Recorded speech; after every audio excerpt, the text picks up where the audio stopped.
It is always important when we talk about supply chain, not just to think, because that is the simplistic thinking in many people, that when you talk about supply chain, it's just about having some commodity somewhere in a warehouse and then being delivered to a certain point where they need to be consumed. I think when we talk about supply chain, we need to think about supply chain in its holistic, in that for a supply chain system to be functioning and to do what it's supposed to do, we must have products, we must have funds, and there must be information flow. And I would want to underscore information flow, because part of the biggest problems we have in supply chain management in this region is lack of information, lack of flow of information, lack of market data, lack of accurate, clean, reliable market data for decision making, for quantification, for forecasting. That is one of the problems. And therefore, when we talk about supply chain, let's think about supply chain in its holistically.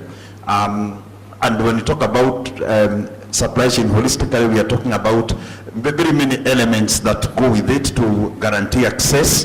The financing I have talked about, ensuring that is value for money, whatever we procure, there is rational use, and all that will lead to reliable health supply systems. In other words, we need the infrastructure to be in place for that system to function. And I'm saying this in way of background, and particularly here in Kenya, the public supply chain system, of course the patient is the center of all of it, and there are three key players who participate in the public health supply chain system here in Kenya. We have the Ministry of Health, and when I talk about the Ministry of Health, I'm talking about both the national government and the county governments. We have the departments of health in the county governments. We have the National Ministry of Health.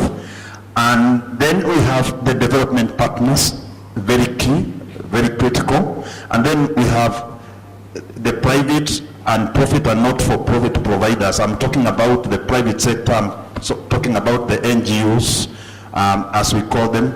And all these are critical players, and without them, we cannot be